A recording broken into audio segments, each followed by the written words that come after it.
Meus amigos, que alegria estarmos juntos novamente, um novo capítulo do livro Os Mensageiros. Iniciamos há pouco tempo, estamos hoje no capítulo 6, episódio número 6, no segundo livro da série editada pelo autor espiritual André Luiz, na psicografia de Chico Xavier. Capítulo 6, episódio 6, advertências profundas. Américo, este capítulo verdadeiramente traz advertências expressivas.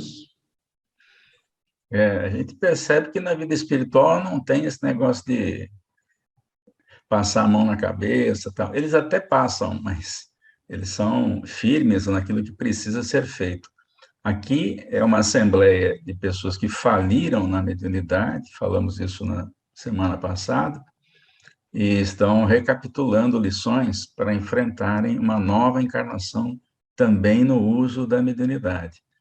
O palestrante Telésforo não economiza recomendações, vai direto ao ponto e realmente muito firme nas suas apreciações.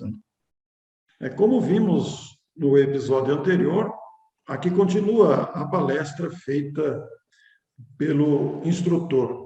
E nós vamos ver aqui a advertência que vai se estender por todo o capítulo. E ele começa dizendo que necessita, ou a colônia necessita, de servidores que desejam integrar-se na escola evangélica da renúncia. E, Américo, interessante na sequência da apreciação aqui, que é a primeira referência direta à doutrina espírita no planeta, né? Exatamente. As primeiras tarefas do espírito renovador, do espiritismo renovador, basicamente nas áreas de influência brasileira. Por isso, Nosso Lar contribui enviando diversas turmas de trabalho e disseminação de valores educativos. E, portanto, centenas de companheiros saem de Nosso Lar anualmente. Vamos fazer essa conta aí. Nosso Lar é um livro de 1944. Então, a cada ano saem centenas de trabalhadores de Nosso Lar. E também, é claro, chegam centenas de trabalhadores a Nosso Lar.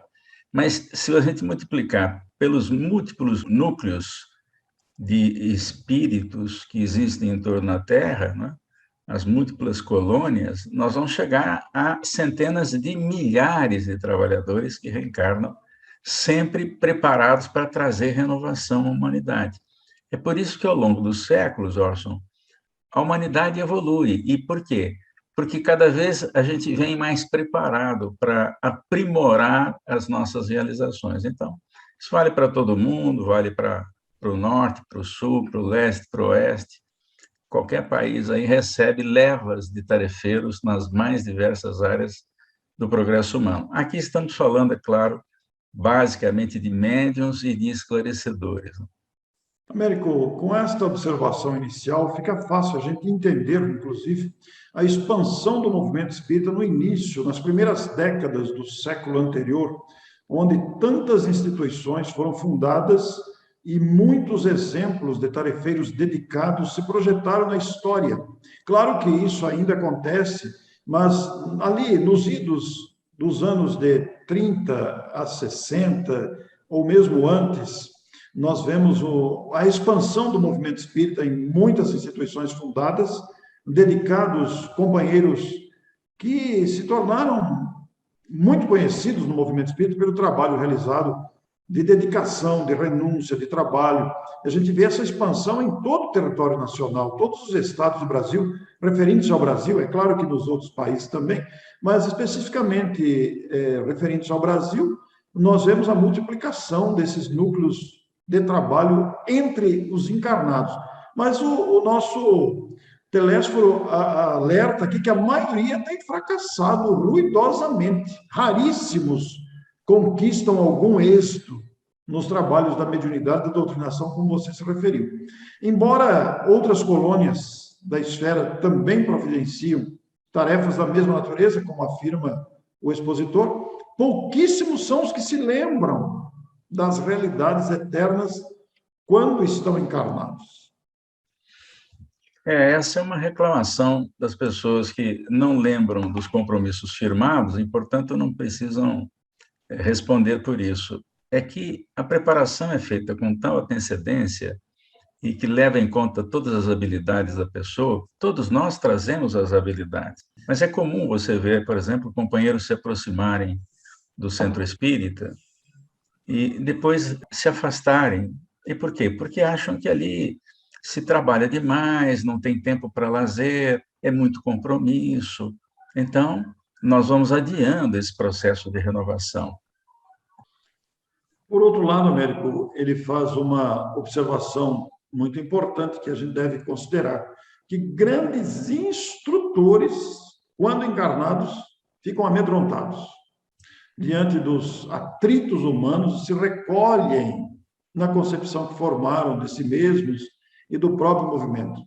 Esquecem-se esses de que Jesus não esperou que os homens lhe atingissem as glórias e que, ao invés, desceu até o plano dos homens para amar, ensinar e servir.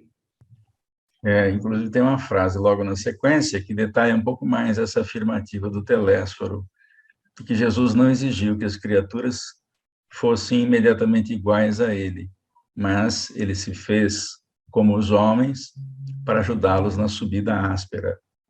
Toda jornada de ascensão, ela é realmente difícil, ela lembra uma escalada de montanha, né? Sempre mais à frente e sempre mais acima na escala evolutiva. E existe aquele período que é o mais difícil de ser vencido, à semelhança da puberdade aqui na Terra, né? O período da juventude é o período mais difícil, já falamos isso aqui em programa anterior, que é exatamente onde os apelos, ou quando os apelos do mundo acionam as iniciativas e as criaturas, às vezes, acabam cedendo espaço aos apelos do mundo. O poder, a riqueza, a busca por promoção social, promoção política, esquecendo-se até, às vezes, daquilo que é essencial, que é a mudança para melhor no íntimo da criatura. Américo e amigos que estão nos ouvindo, nos vendo nesse instante, essas considerações trazidas pelo capítulo nos estimula a fazer uma autoavaliação. Não estamos nós esquecidos, não estamos nós relapsos, negligentes com as tarefas que tenhamos assumido antes da reencarnação, que não nos lembramos, não temos consciência dessas tarefas, não temos acesso às cláusulas contratuais que avalizaram a nossa vinda, mas como é que estamos, Américo, com todo este volume de trabalho e essa preparação? Centenas de tarefeiros vêm à reencarnação com tarefas definidas e são pouquíssimos os que permanecem. Instrutores amedrontados, já imaginou, Américo? Até mesmo instrutores, que são os que preparam na vida espiritual, vêm à Terra e, chegando aqui, acabam desistindo da tarefa por alguma razão. Os apelos do mundo são muito grandes, né? A gente não quer enfrentar conflitos, dificuldades, né? É natural, a gente pode, todos nós estamos sujeitos a cair nesse mecanismo, né? Nós todos estamos sujeitos, porque realmente a vida na Terra é um desafio constante, não é, Orson? Todo dia tem um probleminha para resolver, uns maiores, outros menores, mas todo dia é a manutenção da casa, a manutenção da família, é a manutenção do trabalho e também das tarefas espíritas. E conciliar tudo isso e ainda assim permanecer diligente no objetivo do Cristo, porque esse é o propósito, né? Porque nós não estamos aqui simplesmente a passeio e férias, né? Nós estamos num processo evolutivo e, portanto, a bênção do Espiritismo nos conta isso. Olha, você pode tirar férias, você pode descansar, mas nós estamos em processo evolutivo, e o processo evolutivo, ele é difícil, exatamente nessa fase que eu comparei com a juventude. Passada essa fase, os espíritos assimilam de tal forma esse preparo que eles podem nascer em qualquer lugar, eles vão dar resultados, eles vão florescer em qualquer ponto do planeta, né? Mas tem essa época inicial em que é muito difícil vencer. Mas nada como uma encarnação após a outra para nos permitir descobrir essa fresta de espiritualidade que o mundo espiritual nos oferece. E veja a importância do Espiritismo em nossas vidas. Né? Nós não tivéssemos o Espiritismo, o que nós estaríamos fazendo hoje? Eu não sei, mas nós podemos nos desviar também, nós somos sujeitos a isso. E a reencarnação não acabou ainda tem chão pela frente. Pois é. América, você citou aí as tarefas domésticas que comem um grande tempo do nosso dia nas providências diárias, né? E manutenção de carro, e cuidado com isso, com aquilo, é uma série de coisas. E ainda surgem as enfermidades, tem que cortar o cabelo, as mulheres têm outras providências, tudo coisa que vai tomando tempo de cuidar do corpo, né? Tem que dormir também, né? Uma coisa que me chama muita atenção na vida de Chico Xavier era o pouco tempo que ele dava ao corpo de refazer as próprias energias. Então, dormia de 2 a 3 horas por noite só. Então, avançava madrugadas, conversando com amigos, plantando sementes. Né? Por quê? Porque um espírito nesse nível, ele já sabe que o propósito da vida é aprender e ensinar, né? Aprender e ensinar. A gente está fazendo isso o tempo todo. Né? Da vida, nós somos, ao mesmo tempo, aprendizes e professores. Professores daqueles que estão abaixo na escala evolutiva e aprendizes em relação àqueles que estão acima na escala evolutiva. Então, sempre há o que aprender e sempre há o que ensinar. E por causa dessas questões todas, Américo, ainda de conciliação da vida pessoal, familiar, cotidiana, com as tarefas trazidas na bagagem espiritual, você tem uma frase bonita aí, né? Uma frase muito significativa para ilustrar, também proferida na abordagem. O Telésforo vai dizer: em derredor de nós mesmos, os laços pessoais constituem extenso campo de atividade para o testemunho. Olha só, não precisa ir ao redor de outra pessoa, não. Só ao nosso redor tem uma quantidade de gente que gravita e que é um campo extenso de atividade para testemunhar o próprio progresso. Então, nós não temos saída, porque onde você vai, você esbarra com alguém, no trabalho, na família, na rua, no trabalho espírita, na casa espírita. Então, o tempo todo existe semeadura e colheita, né? Nós estamos colhendo o que semeamos lá atrás e estamos plantando o que vamos colher à frente. Esse é um processo contínuo. E quando a gente percebe a beleza da doutrina espírita, que nos descortina isso, a gente quer ir mais depressa. Às vezes não dá, né? Mas a gente tenta. Hoje de manhã, na nossa leitura matinal, eu e Neuza lemos uma mensagem de Emmanuel, que está no livro Abrigo. Essa mensagem tem o título de Esferas. Então, ele se refere às várias esferas, que não são apenas as moradas físicas, os globos, mas as esferas em que nos situamos mentalmente, nesta convivência do testemunho, que é uma construção gradativa, interior, subjetiva para alcançar a objetividade do relacionamento saudável. Normalmente nos perdemos em lamentações, em reclamações, em tristezas, mas a nossa disposição muda todo o ambiente à nossa volta. Por isso tem uma frase aí também importante, né, quanto à referência que fazemos ao planeta, em que o instrutor ele nos convida: cesse a concepção de que a Terra é o vale tenebroso, destinado a quedas lamentáveis, e agasalhemos a certeza de que a esfera carnal é uma grande oficina de trabalho redentor. Que frase, Américo, que expressão de alcance da oportunidade de viver nesse planeta. Põe oficina nisso, né? Porque é impressionante, se você for contar os desafios diários, na pandemia a gente até não percebe muito isso. Mas no dia a dia, na vida comum, a quantidade de circunstâncias que se nos oferecem para o aprendizado são centenas, milhares. O tempo todo tem coisa acontecendo e você tem que tomar decisões. Às vezes são decisões pequenas, ir a um local, voltar, fazer tal coisa, é coisa simples, mas no meio do caminho você encontra pessoas, e quando encontra pessoas é A pergunta é o que nós fazemos? Nós ficamos indiferentes, nós sorrimos, nós somos atenciosos, nós ficamos de cara amarrada. Então, a quantidade de incidentes num único dia, ou até numa única hora, é tanta que a gente não se dá conta que isso é processo evolutivo. Está escrito na frase. É oficina de trabalho. E oficina que não fecha. Mesmo durante a noite, você sai do corpo e continua, se quiser, podendo trabalhar na vida espiritual. Então, é uma oficina permanentemente aberta, 24 horas por dia. Esta expressão de oficina que não fecha é muito boa, porque é uma verdade, né? E este capítulo aqui está se referindo ao preparo de trabalhadores na mediunidade e nas tarefas de esclarecimento.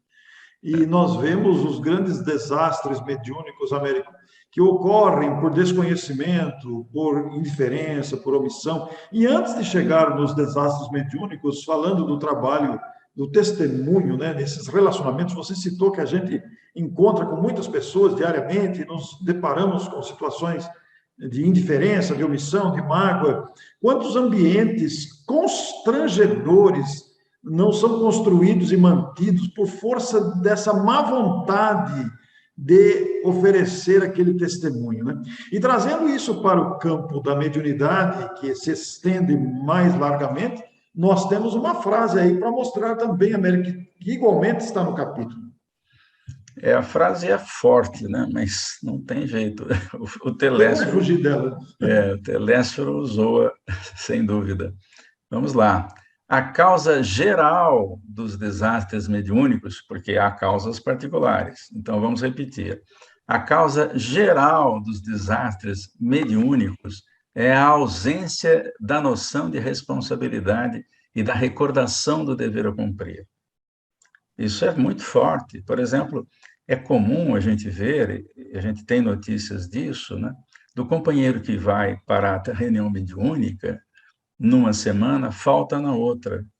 E se a gente perguntar, mas por quê? Porque teve um aniversário. Como assim? O aniversário na segunda-feira? O aniversário é sábado e domingo, né? Normalmente não tem reunião mediúnica sábado e domingo, salvo exceções. Então, até coisas desse tipo mostram a nossa falta de responsabilidade com o compromisso mediúnico. Então, eu conheci um médium que ficou muito incomodado com a possibilidade de existir o que a gente chama de aquele mecanismo em que o médium não é propriamente autêntico. Ele está inferindo coisas como se fosse médium, ou porque não tem a capacidade, quer apresentar a capacidade. A gente chama isso de mistificação. E ele, com medo de ser um médium mistificante, ou mistificador, acabou abandonando a tarefa. Era um excelente médium, né? É o tipo de coisa que bate lá e volta depois, né? Porque não fez a tarefa, e depois a ideia é, quando a gente não faz a prova na época, né, vem a chamada substitutiva, lembra disso na escola? E a substitutiva, como prova, é sempre um pouco mais difícil do que a prova normal. Então, veja quantas dificuldades muita gente, e todos nós vamos ter que enfrentar, exatamente porque não fazemos a tarefa com a responsabilidade requerida. Esse comentário que você faz, América, é muito oportuno na sequência do texto aqui, porque vamos encontrar companheiros que vieram para o planeta entusiasmados com a tarefa a ser realizada e fizeram muitas promessas, né? E avalizados por generosos benfeitores que os auxiliaram. Entretanto, chegam aqui e não cumprem a tarefa, se esquecem desta tarefa importante que assumiram antes, o que naturalmente vai gerar, não castigo, não existe castigo, mas vai gerar constrangimento depois, vai gerar o mal-estar, a consciência não vai dar muito sossego, porque o trabalho, como você disse, é substitutivo, né? Vai ter que voltar para refazer o que deixou de fazer. E sempre em condições um pouquinho mais difíceis, porque quando a gente perde a oportunidade de fazer na época correta, né, então as circunstâncias complicam. Nós temos que vencer esse período mais difícil das reencarnações em planetas de expiação e provas, exatamente essa encarnação que diz respeito à conquista dos primeiros valores morais para fazer a ascensão na escala evolutiva. Isso realmente é difícil para qualquer um de nós, né? É muito difícil. O nosso instrutor que está trazendo essa advertência no capítulo específico, ele enumera aqui na sequência várias situações desses possíveis fracassos que ocorrem pelo esquecimento da responsabilidade. E chega a afirmar, Américo, que grandes massas batem as fontes do Espiritismo não só no propósito de lhes mancharem as águas. São os sequiosos de facilidade, os amigos do menor esforço, os preguiçosos, os delinquentes de todas as situações, que desejam, sim, ouvir os espíritos desencarnados, receosos da acusação que lhes dirige a própria consciência. E como médiuns e às vezes palestrantes, dirigentes espíritas, muitos de vós, se refere o instrutor, prefereis a inconsciência de vós mesmos como doutrinadores, formulando conceitos, mas jamais para uso próprio, sempre para o outro, não observando o próprio comportamento. Isso aqui é uma verdadeira chamada de atenção a todos nós, estudiosos do Espiritismo, que atuamos nas fileiras espíritas, porque muitas vezes nos distraímos com essas graves questões de achar que o ensino é para os outros, esquecendo de aplicar em nós mesmos. A gente tem notícias de que espíritos que nos acompanham e são às vezes levados em reuniões mediúnicas, quando atendidos por determinado esclarecedor ou determinada esclarecedora, recebem a demonstração do próprio espírito que está sendo admoestado pelo esclarecedor. Por isso que a gente não deve assumir uma postura de acusação em relação ao espírito agressivo, por exemplo, perturbador, obsessor, porque a gente não sabe o que fez, a gente talvez tenha feito até pior, obsedando outras pessoas, porque a gente só enxerga essa encarnação, né?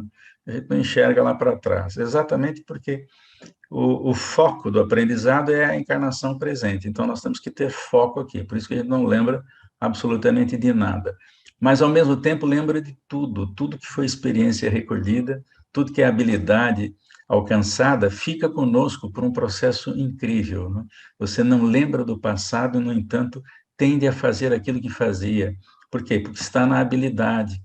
Eu gosto muito, né, de pessoas que têm múltiplas habilidades. Eu não sou uma pessoa assim, então eu cultuo pessoas que têm isso. Meu sogro era uma dessas pessoas. Ele fez de tudo um pouco, da marcenaria a dirigente empresarial, ele fez um pouco de tudo, teve a sua própria firma, nunca nada deu certo, mas ele se virava muito bem na vida, e qualquer coisa que ele fizesse, ele fazia da melhor maneira possível, né? Eu admiro essas pessoas, né, que fazem qualquer coisa bem, de múltiplas tarefas, de múltiplas habilidades, que eu ainda não tenho. Muitas vezes, Américo, as pessoas de múltiplas atividades, como você se referiu com carinho aí, e observação muito bem feita, como você também incluiu, nem sempre dão certo, mas, no entanto, são pessoas que agem, né?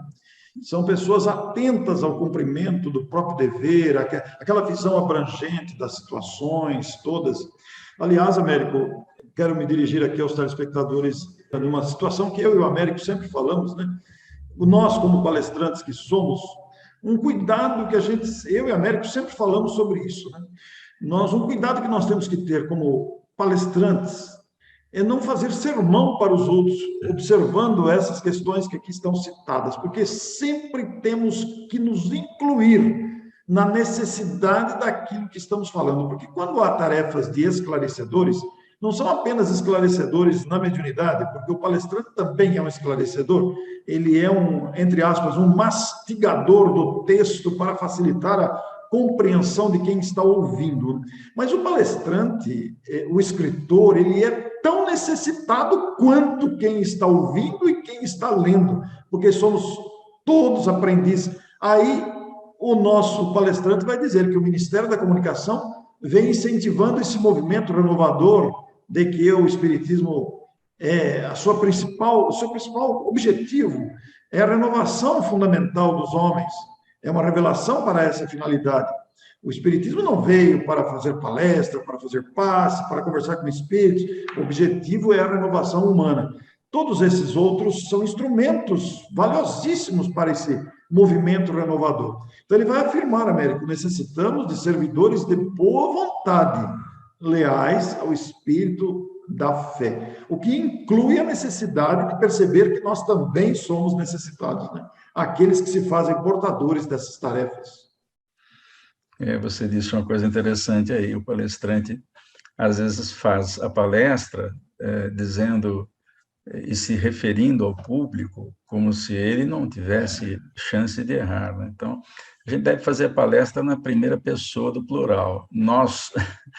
Nós todos devemos atentar para os ensinamentos, porque estamos sujeitos à falha, não tem como, não. Nós não somos espíritos aperfeiçoados a ponto de não errarmos tanto. Então, é natural que a gente erre, né? É natural, isso é um processo. Quanto mais imperfeições a gente elimina, menos sofrimento a gente tem. Isso está escrito lá pelo Kardec, né? Lá no Livro dos Médiuns. De 10 imperfeições, elimina 5, a quantidade de dificuldades cai à metade, porque você eliminou 5 imperfeições. Então, esse processo de eliminação de imperfeições, ele é contínuo. Nós não podemos nos dispersar com relação a isso. É contínuo. O que eu tenho que melhorar hoje para ser uma pessoa melhor amanhã? É uma advertência constante que a vida nos faz. E o Espiritismo deixa isso bem claro. Nós não podemos ter desculpa, nós não podemos usar a afirmativa de que a gente não sabia o que estava fazendo. O instrutor, ele se inclui aqui em todo esse processo que ele está advertindo. Aqui estamos todos, companheiros da comunicação, endividados com o mundo, mas esperançosos do êxito em nossa tarefa permanente.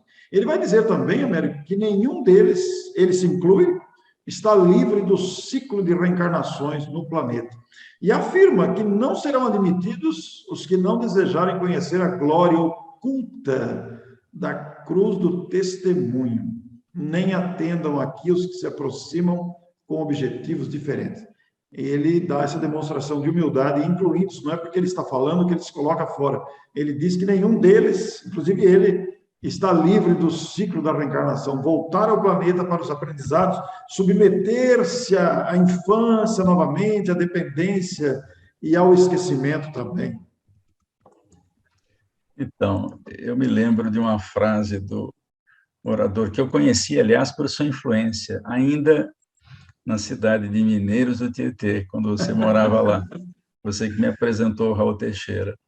E o Raul tem uma frase excelente, ele diz assim: o Espiritismo não é para quem quer, mas para quem aguenta. Nem me diga, Américo. Ele fala isso com muita veemência, inclusive. Não é brincadeira, não. A responsabilidade é muito grande. Nós estamos lendo nesse capítulo o incentivo, o investimento na preparação de trabalhadores que partem a centenas anualmente para o plano físico, de várias colônias, não é só da colônia Nosso Lar, nem tampouco só desse ministério onde estão reunidas essas pessoas aí, esses espíritos, são preparados para isso. Mas a influência da carne, como o Américo bem destacou na sua fala, ela é muito forte. Não é fácil vencer a influência da matéria. Nós sofremos esse impacto.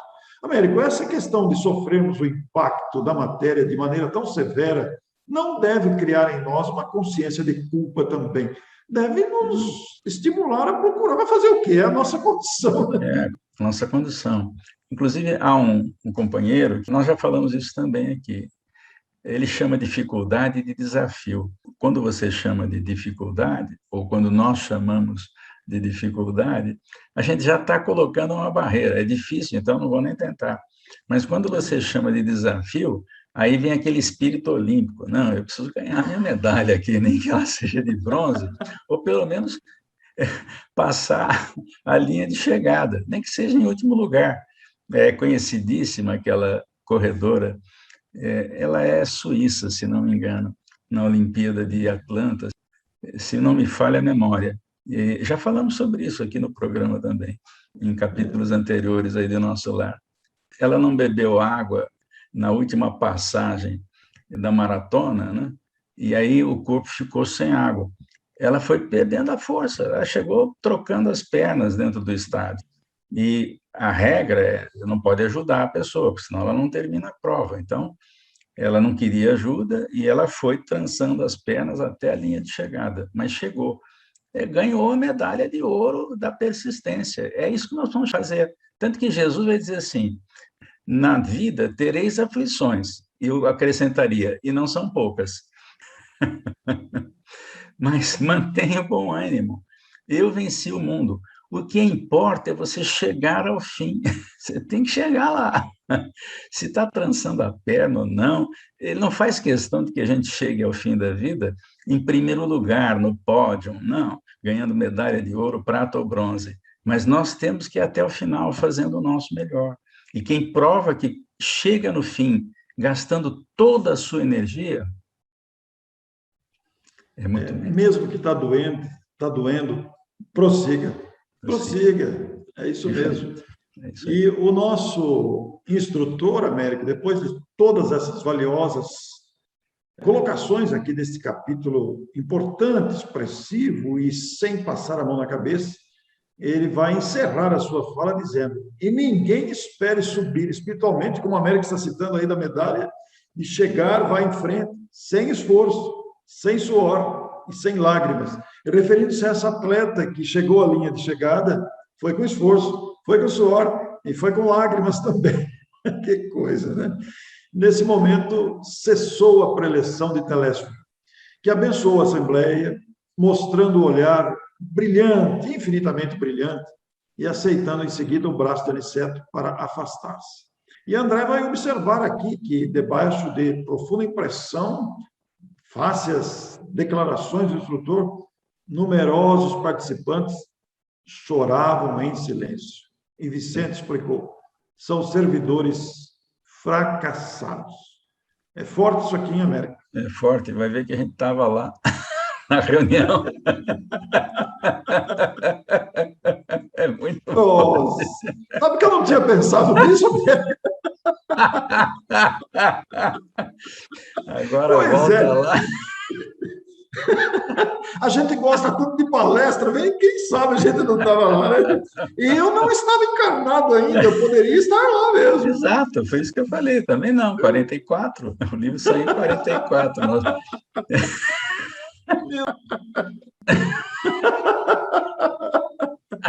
São servidores fracassados.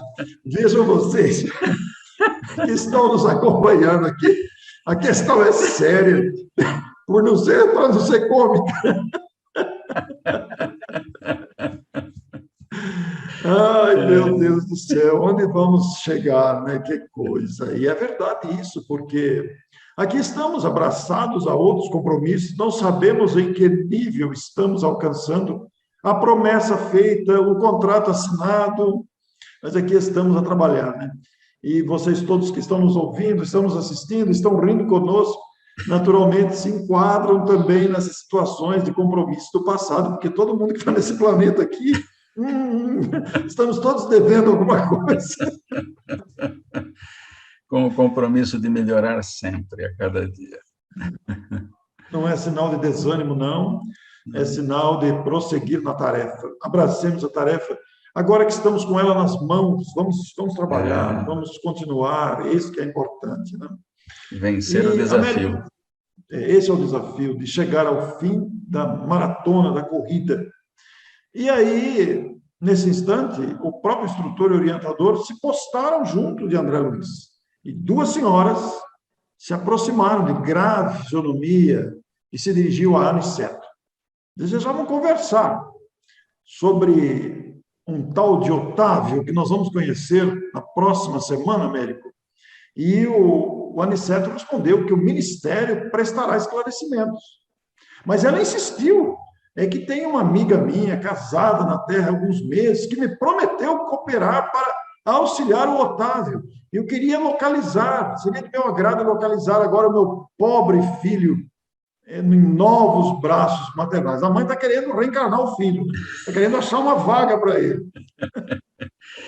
A mãe não se cansa aqui na Terra cuidando dos filhos desde que nascem, chega na vida espiritual e ainda continua pensando neles, né? Então, nós vamos conhecer a história do Otávio, né? E a mãe está preocupada porque ele falhou, né? E está na hora dele se preparar para voltar. Nós vamos ver como é que foi isso no próximo capítulo. E o Aniceto diz que é melhor não estabelecer o plano por enquanto. Precisamos primeiro conhecer a solução do processo de médiuns fracassados em que ele está envolvido.